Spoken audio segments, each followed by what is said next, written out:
Millionaire woman tests her black manservant's honesty. What he does next leaves her speechless, doubting his sincerity. She puts him to the test.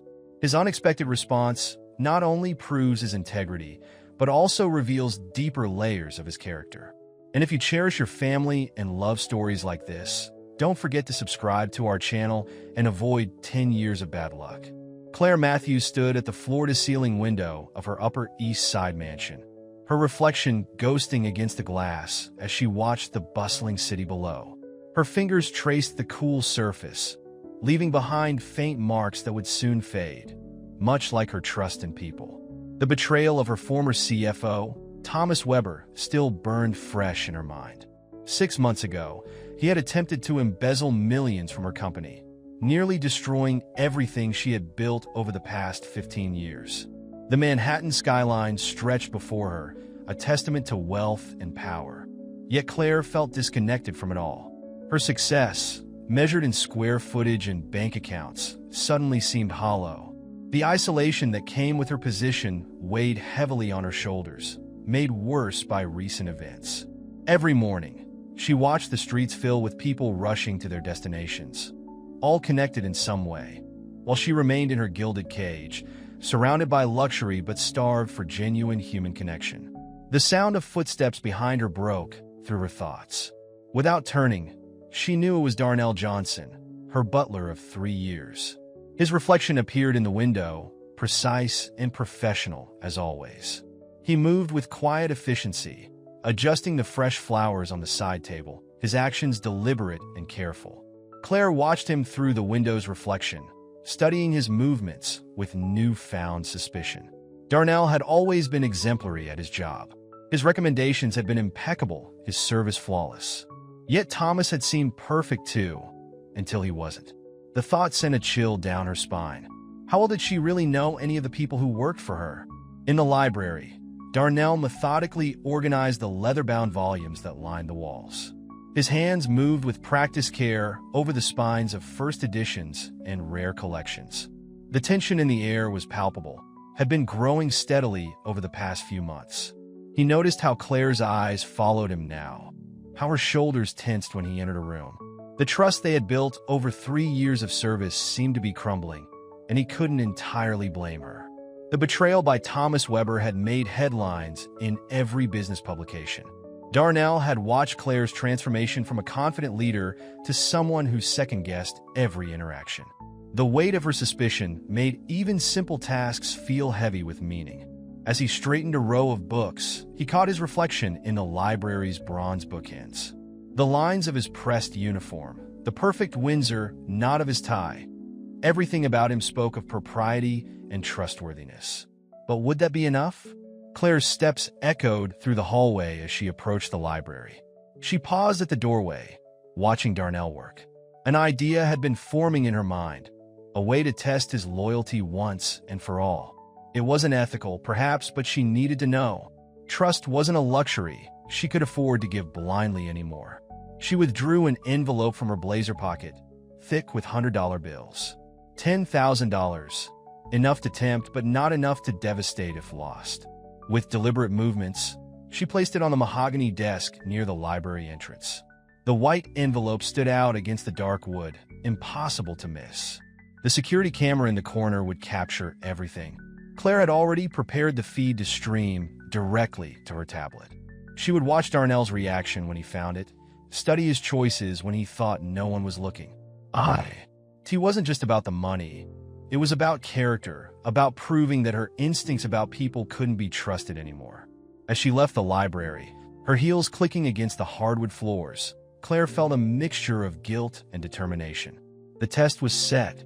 Now all she had to do was wait and watch, hoping that her last thread of faith in humanity wouldn't snap under the weight of another betrayal. Darnell continued his work, unaware of the moral test that awaited him.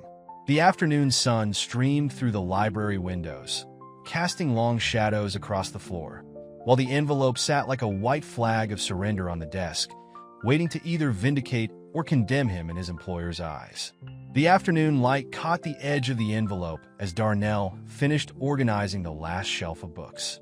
His eyes fixed on the white rectangle, conspicuous against the dark wood of Claire's desk. He approached slowly, years of professional training evident in his measured steps.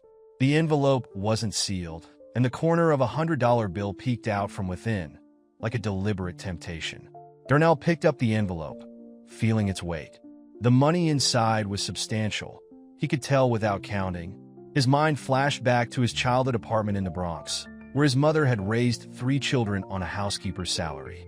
He remembered watching her count pennies at the kitchen table, her fingers worn from endless hours of work, yet her integrity never wavering. "Money comes and goes," she used to say, her voice clear in his memory. "But character stays with you forever." Those words had shaped his life, guided his choices, even when times were hard. Even now, standing in this opulent library with enough cash in his hands to cover several months' rent, those words rang true. In the security room, Claire sat rigid in her chair, eyes fixed on the tablet screen. She watched Darnell discover the envelope, her heart pounding as he picked it up. His expression remained neutral, professional, a skill he'd mastered over years of service. She leaned closer to the screen, searching for any sign of his intentions. Darnell turned the envelope over in his hands once more, then straightened his tie, a habitual gesture that Claire had come to recognize over the years.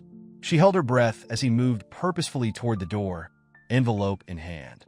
Her finger hovered over the tablet screen, following his movement through the mansion's cameras as he navigated the hallways. The knock on her office door startled her, even though she'd watched his approach. Claire quickly set the tablet aside, composing herself before calling out, "Come in."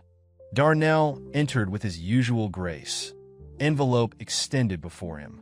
"Ms. Matthews, I found this on your desk in the library. I believe it requires your attention." Claire's carefully prepared response caught in her throat. She'd expected what? For him to pocket the money? To make excuses? Instead, he stood there, professional as ever, holding out the envelope as if it were simply another piece of correspondence requiring her signature. "Thank you, Darnell," she managed, taking the envelope. "Please sit down for a moment." He hesitated. They rarely shared moments like this before taking the offered seat. The leather chair creaked softly under his weight. "May I share something with you, Ms. Matthews?" he asked, his voice carrying the same respectful tone it always did, but with an underlying warmth that caught her attention. Claire nodded, curious despite herself. "When I was 7, he began, "my mother found a $20 bill on the floor of the subway station where she cleaned. We hadn't eaten anything but rice and beans for 2 weeks. The heating in our apartment was broken, and my sister needed new shoes for school." He paused, his hands folded neatly in his lap. "She turned that money into her supervisor. I was angry with her. I didn't understand why we had to be old and hungry when we could have used that money." Claire felt her throat tighten as Darnell continued. "That evening, she sat me down and explained that our integrity wasn't for sale. Not for $20, not for $20,000. She told me that once you compromise your principles, you never stop paying the price." The silence that followed his words filled the room with unexpected weight.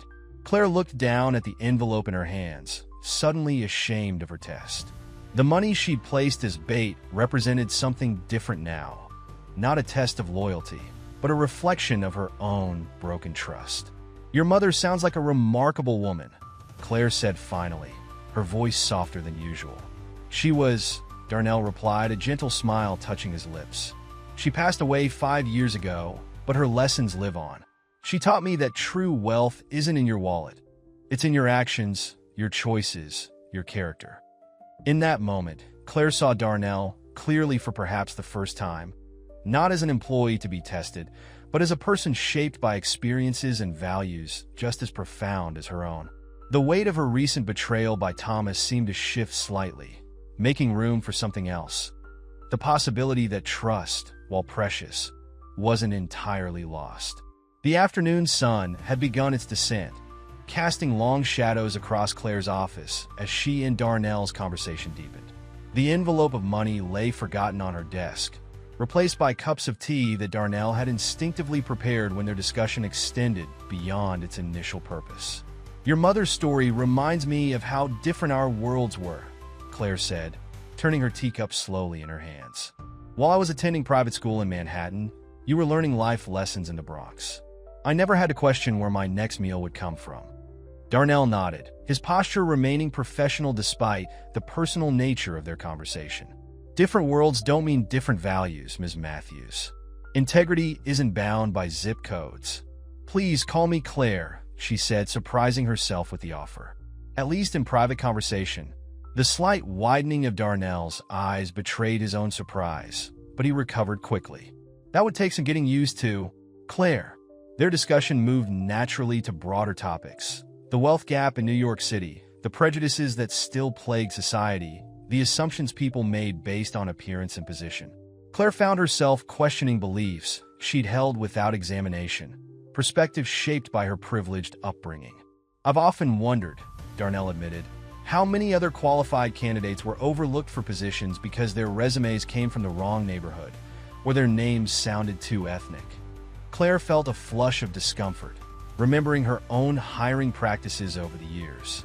How many times had she made quick judgments based on superficial factors? The thought was unsettling.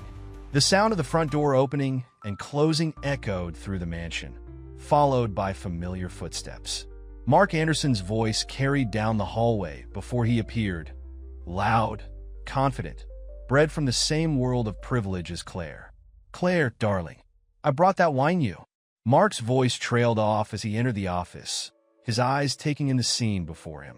His smile remained fixed, but something cold crept into his expression as he noticed Darnell sitting across from Claire, their teacups suggesting an intimate conversation. Mark, I wasn't expecting you, Claire said, straightening in her chair. The easy atmosphere of moments ago evaporated like morning mist under a harsh sun. Clearly, Mark replied, his tone sharp beneath its polite veneer. He looked at Darnell with barely concealed disdain. I wasn't aware you were in a meeting with the staff. Darnell stood smoothly, his dignity intact despite Mark's obvious contempt. I should return to M. Idiotis, M.S. Matthews. The formal address returned naturally, a shield against Mark's presence. Thank you, Darnell, Claire said, trying to convey apology in her tone. For everything. After Darnell left, Mark placed the wine bottle on Claire's desk with more force than necessary. Really, Claire? Having tea with the help? What's next? Inviting your gardener to the country club? Don't be ridiculous, Mark. We were having an important discussion about what? How to dust the chandeliers. Wake up, Claire. People like him aren't our equals. They work for us. That's the natural order of things. Claire felt her chest tighten at Mark's words. A week ago, she might have nodded along, might have accepted his viewpoint without question. Now, remembering Darnell's story about his mother, she felt a surge of anger. People like him? She repeated, her voice cool. You mean people with integrity, intelligence, and dignity? Mark's laugh was sharp, dismissive. Oh, please. Don't tell me you're falling for some sob story he fed you. Remember Thomas? Remember how much you trusted him? Some people are just waiting for their chance to take advantage. The mention of Thomas hit its mark, and Claire felt her certainty waver. Mark had been her friend for years, moved in the same circles, shared the same background. His words planted seeds of doubt in her mind, even as she wanted to reject them. I'm just looking out for you, Mark continued, his voice softening. You're vulnerable right now, after what happened with Thomas. Don't let your guard down with the wrong people. Claire found herself nodding slightly, even as part of her rebelled against his assertions. The weight of her social position, her place in this world of wealth and privilege, pressed down on her. The easy connection she'd felt with Darnell moments ago seemed suddenly complicated, laden with implications she hadn't considered. As Mark poured the wine, launching in a gossip about their social circle, Claire felt caught between two worlds: the familiar, comfortable world of privilege she'd always known, and the new perspective Darnell had opened for her. Mark's presence served as a reminder of all the unwritten rules and expectations that came with her position. The afternoon light had faded now, leaving the office in shadows that seemed appropriate for Claire's confused state of mind. Somewhere in the mansion, Darnell continued his duties, while she sat here, sipping expensive wine with Mark, feeling the distance between their worlds expand once again. The next morning, Claire found Mark waiting in her home office before she'd even finished her breakfast. His presence, once comforting in its familiarity, now felt intrusive. He sat in her chair, scrolling through his phone with entitled ease. "We need to talk about yesterday," he said without looking up. "Your little tea party with the butler has got me worried." Claire closed the office door, irritation prickling under her skin. "I don't need your approval for who I speak with in my own home, Mark. Don't you?" He finally looked up, his expression serious. "We've known each other since prep school, Claire. I've watched you build your empire. I've also watched you nearly lose it because you trusted the wrong person. Thomas wasn't a fluke. He was a warning." Claire moved to the window, her back to Mark. The morning sun highlighted the city's architecture, making everything seem clearer, sharper. "Darnell isn't Thomas." "No, he's worse," Mark said, standing to join her at the window. "He's smarter about it, more patient. Do you think it's a coincidence that he's getting closer to you now, when you're at your most vulnerable?" "He returned the money, Mark." The words slipped out before she could stop them. "What money?" Claire hesitated, then told him about the envelope she'd left in the library. As she spoke, she realized how it might sound, either naive or manipulative depending on the interpretation. Mark's low. GH was cold. "Oh, that's perfect. He's playing you like a violin, Claire. Return a small sum now, earn your trust, then wait for the bigger opportunity. It's the long con." "You don't know him," Claire defended, but uncertainty crept into her voice. "And you do." Mark stepped closer, his cologne overwhelming. "What do you really know about him? His sad story about growing up poor? His conveniently dead mother who taught him about integrity? Please." He probably Googled how to win rich people's trust and memorized a script. Claire turned away, moving to her desk. "You're being ridiculous." "Am I? Let's look at the facts. He works as a butler despite being, according to you, intelligent and capable. Why? There must be something in his past, something he's hiding. Have you even run a proper background check?" "Of course I did, when I hired him." "No, I mean a real one, not just a basic employment screening. Let me have my people look into him. If there's nothing to hide, there's nothing to worry about, right?" Claire sat heavily in her chair, the weight of Mark's words settling around her like a shroud. "I don't know, Mark. It feels wrong." "Wrong? Like trusting Thomas felt right?" Mark's voice softened, becoming almost paternal. "I'm trying to protect you, Claire. You're not just any wealthy woman. You're one of the most successful businesswomen in New York. People will take advantage of that." Just then, a knock at the door interrupted them. Darnell entered with Claire's morning coffee, his movements precise and professional as always. Claire watched him, trying to see what Mark saw. Was there calculation behind his courteous manner? Hidden motives behind his perfect service? "Will Mr. Anderson be joining you for coffee, Ms. Matthews?" Darnell asked, his tone perfectly neutral. Before Claire could respond, Mark cut in. "No, thank you. I was just leaving." He gathered his coat, then paused at the door. "Think about what I said, Claire. Some forms of poison are slow-acting, but they're still deadly." After Mark left, the office felt charged with unspoken tension. Darnell placed Claire's coffee on her desk, the morning sunlight catching the steam rising from the cup. "Is everything all right, Ms. Matthews?" he asked, genuine concern in his voice. Claire looked up at him, trying to reconcile the trustworthy man she'd spoken with yesterday with the potential threat Mark had painted. "Yes, fine. Thank you, Darnell." He nodded and turned to leave, but Claire noticed something, a slight stiffness in his shoulders, a barely perceptible change in his usual fluid movements. Had he heard their conversation? The thought made her stomach clench with guilt. As she watched him leave, Claire felt torn between two competing narratives. One was simple. Darnell was exactly what he appeared to be, an honest, hard-working man who had earned his position through merit and integrity. The other was more complex and frightening. He was a sophisticated manipulator who had recognized her vulnerability and was positioning himself to take advantage. She picked up her coffee, noticing how it was prepared exactly as she liked it, as it had been every morning for 3 years. Such attention to detail could be seen as either dedicated service or careful manipulation. The uncertainty made her headache. Claire pulled up her laptop, finger hovering over the keyboard. It would be easy enough to arrange another background check, to dig deeper into Darnell's past. But something stopped her, perhaps the memory of his mother's story, or the genuine warmth in their conversation yesterday. The morning light continued to stream through the windows, but now it felt less clarifying and more exposing. Claire sat in her expensive chair, in her expensive office, feeling more uncertain than ever about who she could trust. Over the next few days, the mansion's atmosphere grew heavy with unspoken tension. Darnell noticed how Claire would sometimes start to speak to him, and stop herself, retreating behind formal pleasantries.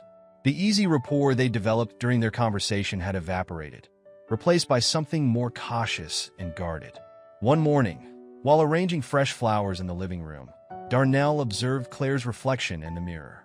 She stood in the doorway, watching him work, her expression troubled. Instead of pretending not to notice, he decided to address the elephant in the room. "The hydrangeas aren't as fresh as I'd like them to be," he said, keeping his voice casual. "I can get new ones from the florist this afternoon if you'd prefer." Claire started, as if caught doing something inappropriate.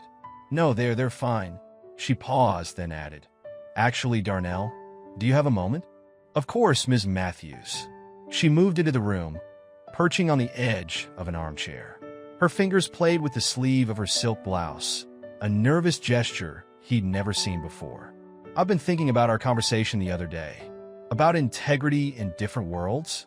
Darnell kept arranging the flowers, giving her space to gather her thoughts. "Yes, and about trust." Claire's voice grew quieter. "I've been struggling with that lately, as you probably know." Darnell set down the flowers and turned to face her fully. "Trust is earned, Ms. Matthews.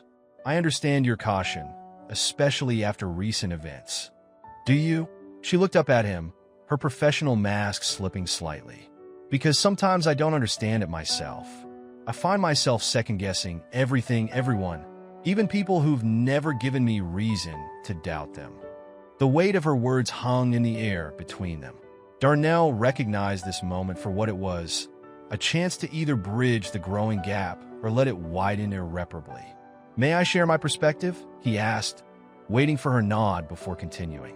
"Trust isn't just about believing in someone's honesty. It's about understanding their character over time.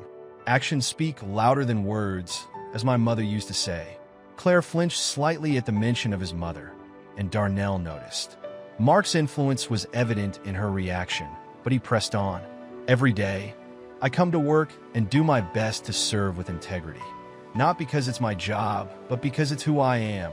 I can't control what others think of me or my motivations. I can only continue to be consistent in my actions and true to my principles. Even when people doubt you?" Claire's question came out barely above a whisper. "Especially then." Darnell moved to the coffee table between them, straightening an already perfectly aligned magazine. "My mother faced doubt and prejudice her entire life. People assumed things about her based on where she lived, how she spoke, what she did for a living. But she never let their doubts change who she was." Claire stood abruptly, moving to the window. "I heard what Mark said the other day," she admitted, "about running a deeper background check on you." "I know." Darnell's voice remained steady. "The walls in this house carry sound well. I've learned to be discreet about what I overhear." "And it doesn't bother you?"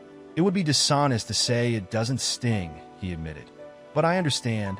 Fear makes us see threats everywhere, even where none exist." Claire turned back to him, her expression conflicted. "I don't want to be this person, Darnell. Suspicious, untrusting, always looking for hidden motives. But I don't know how to stop." "Perhaps you don't need to stop completely," he suggested. "Just balance caution with compassion. Trust isn't an all-or-nothing proposition. It can be built gradually, tested by time, rather than artificial challenges." The grandfather clock in the hall chimed, breaking the moment. Claire straightened, her professional demeanor returning like a shield. "Thank you, Darnell, for your honesty. Always, Ms. Matthews." He returned to the flowers, giving her space to retreat if she needed it.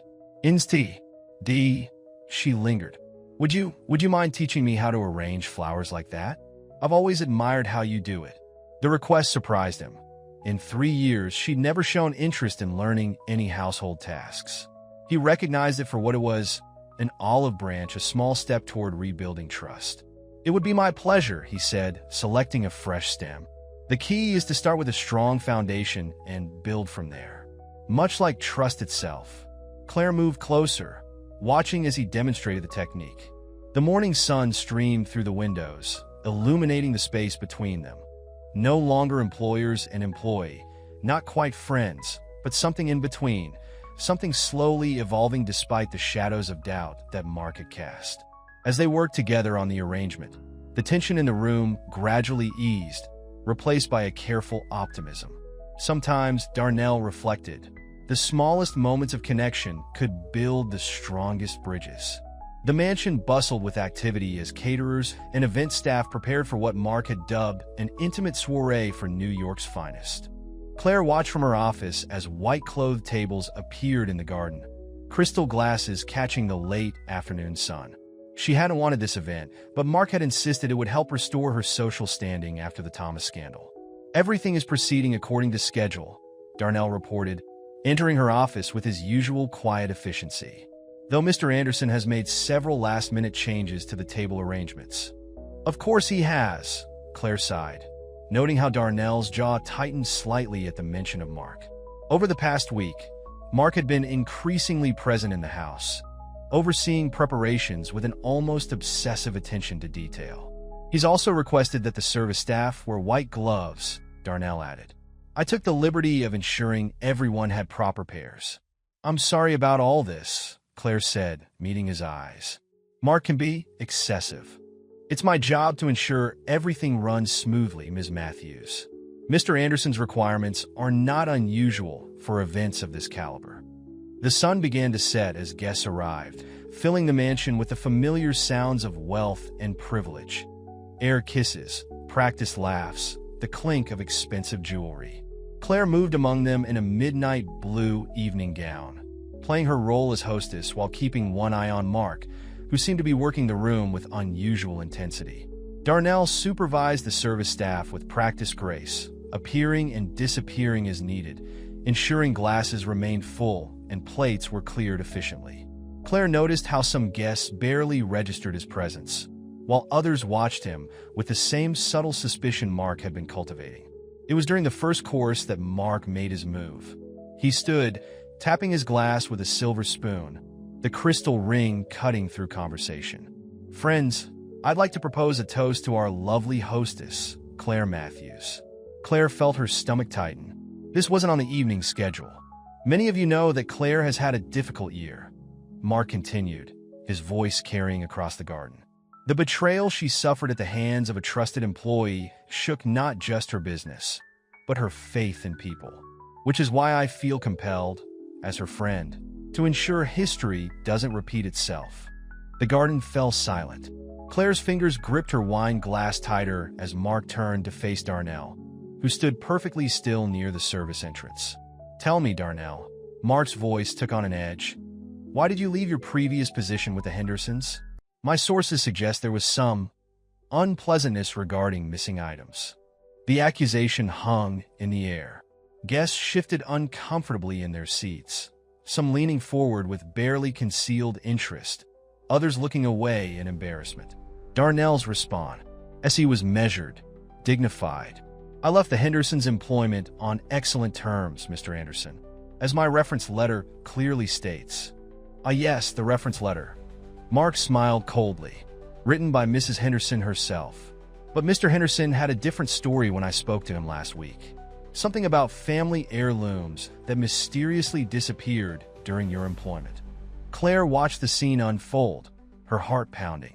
She saw the subtle shifts in the guests' expressions, the way they now looked at Darnell with open suspicion. Mark was orchestrating a public execution of Darnell's reputation, and she was letting it happen. That's enough, Mark. Claire's voice cut through the tension, stronger than she expected. She stood, her chair scraping against the stone patio. Darnell has served this household with impeccable integrity for 3 years. Claire, dear, I'm trying to protect you. No. She moved to stand beside Darnell. You're trying to destroy a good man's reputation based on unsubstantiated gossip. Did you bother to mention that Mr. Henderson has been dealing with early-onset dementia for the past 5 years? That his accusations have been dismissed by his own family? A murmur ran through the guests. Mark's confident smile faltered. Or perhaps, Claire continued, her voice gaining strength. You should share how you tried to convince me to run an illegal background check on Darnell? How you've been planting seeds of doubt about him since the moment you saw us having a simple conversation. Claire, you're emotional. Mark attempted to recover. After what happened with Thomas. This has nothing to do with Thomas. Claire cut him off. This is about your prejudice. Your need to control how I run my household and my life. And I'm done with it. The garden had fallen completely silent. Even the staff had frozen in place, watching the scene unfold. Darnell. Claire turned to him, noting the carefully controlled emotion in his eyes. Would you please ensure our guests have fresh champagne? I believe we need to redirect this evening toward more pleasant topics. Of course, Ms. Matthews. Darnell's voice was steady, professional, though she could see the gratitude in his slight nod. As the staff moved to follow his direction, Claire faced her guests. I apologize for this unexpected drama. Perhaps we should return to enjoying our excellent meal and each other's company, without unfounded accusations or character assassinations. Mark stood rigid, his face flushed with anger and embarrassment. Several guests quickly engaged in loud, artificial conversation, trying to cover the awkwardness of the moment. But Claire could feel the ripples of what had just happened. She had publicly defended a servant against one of her oldest friends, crossing an invisible line in their privileged world. The evening continued, but something had fundamentally shifted. Claire had chosen a side, and there would be consequences. As she resumed her seat, she caught Darnell's eye across the garden and saw in his expression something that made it all worthwhile: respect, gratitude, and unwavering dignity. After most guests had departed, leaving behind empty champagne flutes and half-eaten desserts, Claire found herself in the mansion's conservatory. The glass walls reflected the garden lights, creating a cocoon of soft illumination. She'd removed her heels, letting her feet rest on the cool tile floor. Darnell appeared in the doorway, his bow tie slightly loosened, the only visible sign of the evening's strain. The last guests have left, Ms. Matthews. The cleaning crew will return in the morning. Join me? Claire gestured to the chair opposite her. I think we both could use a moment of quiet. He hesitated briefly before sitting, his posture still professional despite the late hour and emotional evening. The conservatory's tropical plants cast intricate shadows around them, creating an intimate atmosphere away from the Manservant'S grandeur. I want to apologize, Claire began, for putting you in that position tonight. Mark's behavior was unacceptable. You have nothing to apologize for, Darnell replied. In fact, I should thank you. Not many employers would have defended their staff so publicly. Is that what we are? Employer and staff? Claire's question hung in the humid air between them. After everything that's happened, it feels inadequate. Darnell was quiet for a moment, considering his words carefully. Social boundaries exist for a reason, Ms. Matthews, but sometimes they prevent us from seeing the humanity in each other. Tell me about your dream, Claire said suddenly. The one you've never shared with anyone here. Everyone has one, something they're working toward beyond their current circumstances. The question seemed to surprise him. In the soft light, his usual professional mask slipped slightly. I've been working on a proposal, he admitted, for a community center in my old neighborhood. A place that could offer job training, mentorship, after-school programs. Tell me more, Claire encouraged, genuinely interested. The youth in my neighborhood, they're not lacking in potential, just opportunities. His voice grew animated as he continued. I see kids like I was, smart, capable, but without guidance or resources. The center would bridge that gap. We'd have computer labs, vocational training, financial literacy classes. I've been connecting with other professionals who grew up in the neighborhood. Teachers, tradespeople, business owners, all willing to give back. We just need the space, the infrastructure. Claire leaned forward, her business mind engaging. Have you done a feasibility study? Cost projections? Darnell reached into his jacket pocket, pulling out a folded paper. I carry this everywhere, he admitted, smoothing out what proved to be a detailed business plan. Force of habit. My mother always said opportunity doesn't schedule appointments. As they reviewed the document together, Claire was impressed by the thoroughness of his research. He'd identified potential locations, calculated operating costs, outlined programming schedules. It wasn't just a dream, it was a well-thought-out vision. The main obstacle is startup funding, he explained. Banks are hesitant to invest in community projects in that neighborhood, and most private investors want faster returns. Claire finished understanding the challenge. She'd seen it countless times in her business dealings. Promising projects overlooked because they prioritize social impact over immediate profit. Exactly. But the long-term benefits would be substantial. Breaking cycles of poverty, creating sustainable change. He stopped, seeming to remember his position. I apologize, Ms. Matthews. I've taken up enough of your evening with this. Don't apologize for having vision, Darnell. Claire stood, walking to the glass walls. The garden lights illuminated her reflection, and behind it, she could see Darnell's concerned expression. You know, after Thomas, I started to believe, Mark, that I needed to be more suspicious, more guarded. That trust was a weakness successful people couldn't afford. She turned back to face him. But watching you tonight, maintaining your dignity despite Mark's accusations, it reminded me of something important. Success isn't just about protecting what you have. It's about using what you have to create positive change. That's a powerful perspective, Darnell said quietly. I feel caught between worlds, Claire admitted. The social circle I've always known, with its rigid rules and prejudices, and this new awareness you've helped me develop. It's uncomfortable. Growth usually is. Darnell stood, gathering his business plan. My mother used to say that comfort and conviction rarely walk the same path. Your mother was a wise woman. She would have liked you, Ms. Matthews, especially after tonight. The comment touched Claire unexpectedly. Standing there in her expensive evening gown, bare feet on the tile floor, she felt more genuine than she had in years.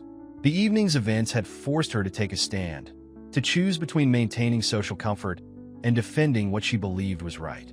Leave the proposal with me? She asked. I'd like to review it more thoroughly. Darnell handed her the document, their fingers briefly touching in the exchange. The moment felt significant. Not just a business proposal passing hands, but a bridge being built between their worlds. As he turned to leave, Claire called after him. Darnell, thank you for sharing your dream with me. He paused at the doorway. Thank you for being willing to listen. The conservatory fell quiet after his departure, but Claire remained, reading through his proposal by the garden lights, feeling the first stirrings of a new purpose taking shape in her mind.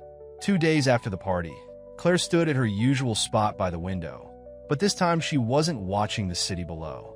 Instead, she was reviewing Darnell's proposal, making notes in the margins.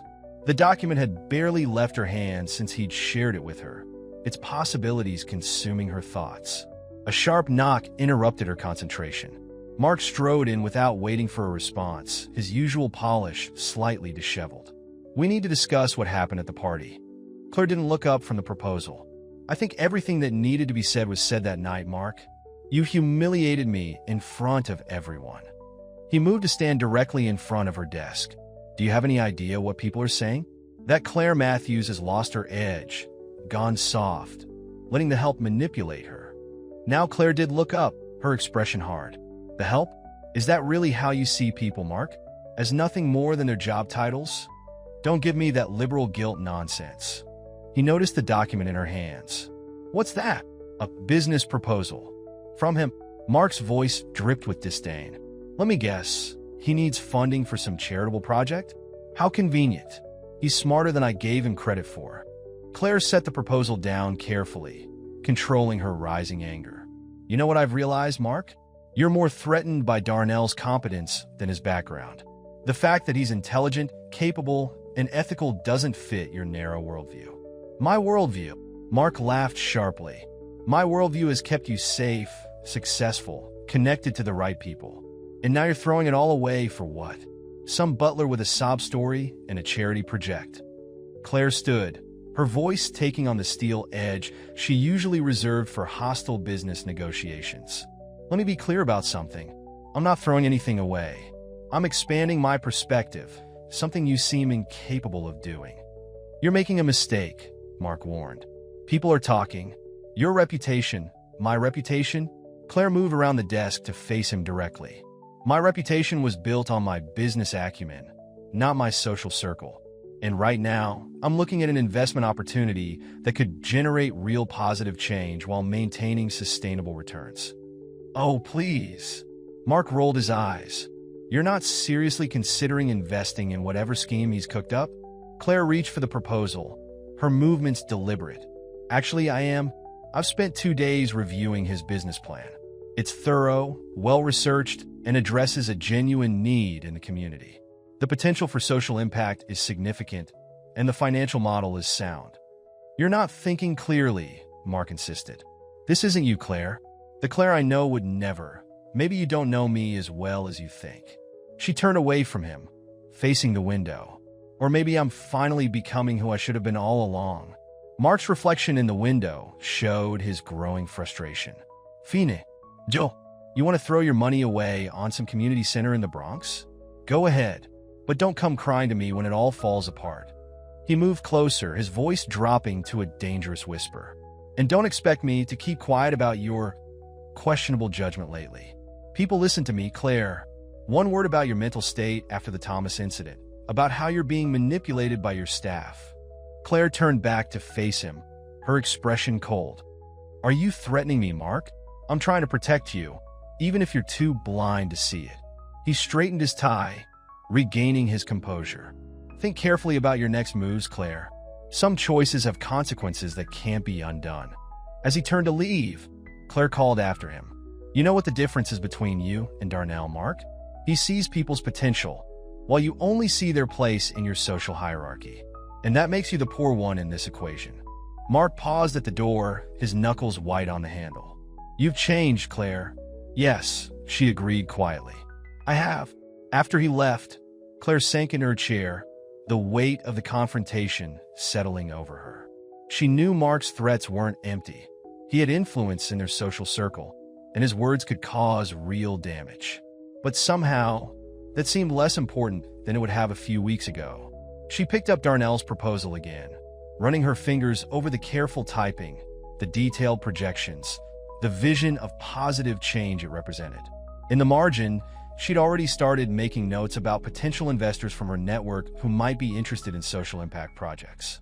The sound of the household coming to life filtered through her door, the quiet efficiency of Darnell directing the staff, the subtle rhythm of a well-run home. But now she heard it differently, understanding the dignity and professionalism behind each interaction, the careful balance of service and self-respect. She reached for her phone, sending a brief message to her financial advisor. "Need to discuss a new investment opportunity. Priority meeting." Then she began preparing for the speech she would give at her next board meeting, knowing that supporting Darnell's project would require more than just her personal investment. It would require her public endorsement and all the influence she could muster. Mark's threats echoed in her mind, but they no longer held the power they once did. She had chosen her path, and for the first time in years, she felt absolutely certain about her direction.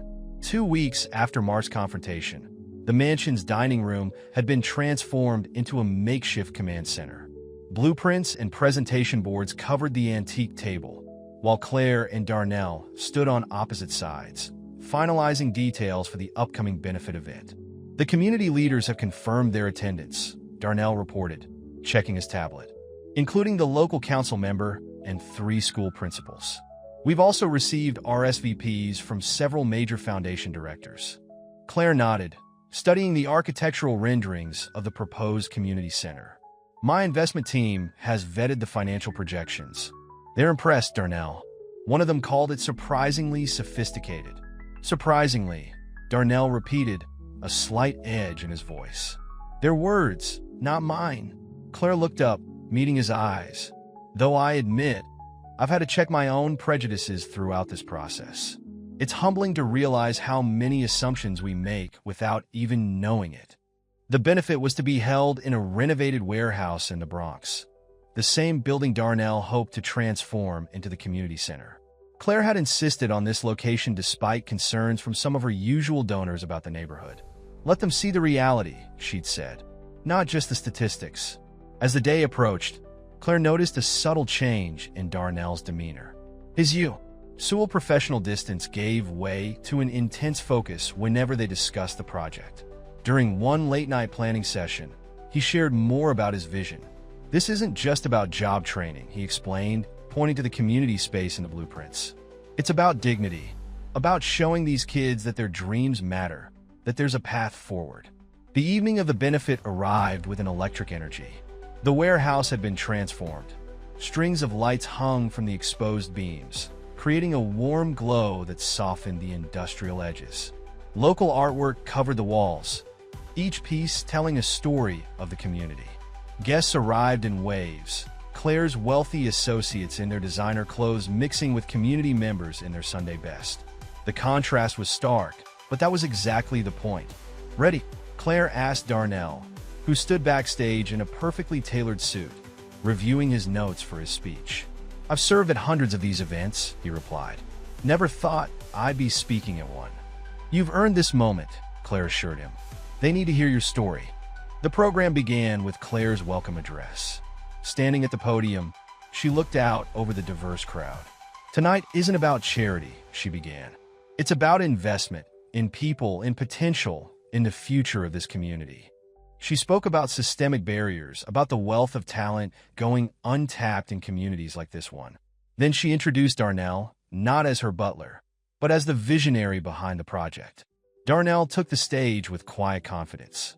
3 years ago," he began, "I stood in the kitchen of one of New York's finest homes, polishing silver and dreaming of this moment." His words captured the audience immediately.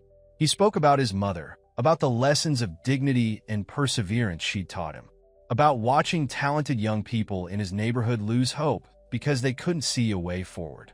His voice grew stronger as he described his vision for the center. "This isn't about handouts," he emphasized. "It's about creating opportunities, about building bridges between communities that too often exist in parallel without ever truly connecting." From the side of the stage, Claire watched the audience's reaction. The community members nodded in recognition of their own struggles, while her wealthy associates leaned forward, engaged by Darnell's articulate passion and clear vision. After the speech, during the reception, Claire overheard snippets of conversation that made her smile. A hedge fund manager discussing apprenticeship programs with a local teacher. A real estate developer exchanging cards with a community organizer. Bridges being built, just as Darnell had envisioned. "Your butler is quite impressive," one of Claire's board members commented. "Though I suppose we shouldn't call him that anymore." "Darnell was never just a butler," Claire replied. "That was our limitation in seeing him, not his limitation in being." As the evening wound down, Claire found Darnell standing in what would become the center's computer lab. "They're actually talking about real partnerships," he said, his voice quiet with contained excitement. "Not just donations, actual involvement." "Of course they are," Claire responded. "You showed them something they rarely see in these situations. A clear vision backed by concrete plans and authentic leadership." "It feels surreal," he admitted, "standing here, knowing this space will soon be filled with young people working toward their dreams." "It's very real," Claire assured him. "The funding commitments tonight exceeded our initial goals. The center will happen, Darnell. You did it." He turned to her, emotion finally breaking through his professional composure. "We did it. None of this would have been possible without your support, Ms. Matthews." "Claire," she corrected gently, "I think we're well past formalities." The warehouse lig, HTS reflected off the windows, creating mirror images of them standing together. The wealthy businesswoman and her former butler, now partners in something larger than either had initially imagined. "My mother would have loved this," Darnell said softly. "Not just the center, but seeing people from different worlds coming together, recognizing each other's humanity." Claire touched his arm gently. "She sees it. Through you, through every life this center will change." This is her legacy too. They stood together in the future computer lab, surrounded by the lingering energy of a successful event. Both aware that this night marked not just the launch of a community center, but the evolution of their own relationship into something neither had expected, but both now valued deeply. The morning after the benefit, Claire sat in her office reviewing the previous night's success when her phone buzzed with an urgent news alert. Her stomach dropped as she read the headline. Prominent socialite Mark Anderson implicated in major investment fraud. The article detailed how Mark had been running a sophisticated Ponzi scheme, using his social connections to lure wealthy investors. Among the evidence were recordings of him boasting about manipulating his dear friend Claire and plans to use her reputation to attract more victims. Ms. Matthews, Darnell's voice came from the doorway. I assume you've seen the news. Claire looked up, her expression complex. All this time, he was accusing you of being untrustworthy while he was. She laughed, but there was no humor in it. The irony would be delicious if it weren't so tragic. The reporters are already gathering at the gate, Darnell informed her. They're requesting statements about your connection to Mr. Anderson. Claire stood, moving to her usual spot by the window. Below, she could see the growing crowd of journalists. You know what's strange? I feel more relieved than betrayed. Like the universe is confirming what I already knew in my heart, that I'd been trusting the wrong people and suspicious of the wrong ones. What would you like me to tell them? Claire turned, studying Darnell thoughtfully. Actually, I have a different announcement in mind, one that's been forming since last night's benefit. She paused, gathering her thoughts. How would you feel about becoming my official business partner? Darnell's carefully maintained composure slipped for a moment. I don't understand. The community center is just the beginning, Claire explained, warming to her idea. Last night showed me the potential for real change when different worlds connect meaningfully. I want to create a foundation focused on similar projects, identifying talented individuals from underserved communities and providing them with resources and opportunities. She moved to her desk, pulling out a folder. I've had my legal team working on this since the benefit was first planned. Originally, I thought you would run the community center while I provided backing, but now I see a bigger possibility. Opening the folder, she revealed partnership documents. Equal partners, Darnell. Your experience, your understanding of the communities we want to serve combined with my business connections and resources. We could create something revolutionary. Darnell took the documents, his hands slightly unsteady. This is unexpected, is it? Claire smiled. You've proven your business acumen, your integrity, your vision. More importantly, you've helped me see beyond the artificial barriers I'd accepted my entire life. This isn't charity, Darnell. This is smart business with a purpose. A commotion outside drew their attention. Through the window, they could see more reporters arriving. They're going to want a story, Darnell said quietly. About Mark, about you, about what happens next. Let's give them one, Claire replied. Not about betrayal and scandal, but about transformation and hope.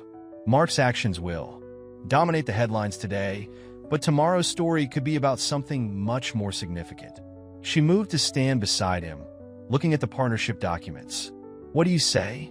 Ready to shock New York society one more time? Darnell was quiet for a long moment, reading through the terms. Finally, he looked up. My mother used to say that opportunities come in unexpected packages. Sometimes they look like tests, sometimes like trials, but they're always opportunities if you have the courage to see them that way. Is that a yes? It's a yes, he confirmed, his usual reserve melting into a genuine smile. But the reporters out there, this will cause quite a stir. A wealthy businesswoman and her butler becoming equal partners? The gossip columns will have a field day. Let them talk, Claire said firmly. We'll be too busy making real change to care about their opinions. She held out her hand. Partners? Darnell took her hand, the handshake firm and meaningful. Partners. Together, they moved to the window, watching the media circus below. The morning sun caught the glass buildings of Manhattan, making them shine like beacons. Somewhere in the Bronx, a warehouse stood ready for transformation, the first of many projects they would tackle together. Should we go down and face them? Darnell asked. Claire nodded. Together. But first, she turned to face him fully. Thank you, Darnell, for teaching me that true wealth isn't in what we possess, but in how we choose to use it. And thank you, he replied, for proving that some boundaries are meant to be broken, especially the ones we create in our minds. They shared a moment of understanding before heading downstairs to meet the press. As they descended the grand staircase, both knew that this wasn't just an ending to their old roles, but the beginning of something far more meaningful, a partnership that would challenge perceptions, break down barriers, and create lasting change in both their worlds. The front door awaited them, and beyond it, a future neither had imagined when their story began. But that was the beauty of transformation. It often arrived in unexpected ways, through unexpected people, teaching unexpected lessons about trust, prejudice, and the true meaning of wealth.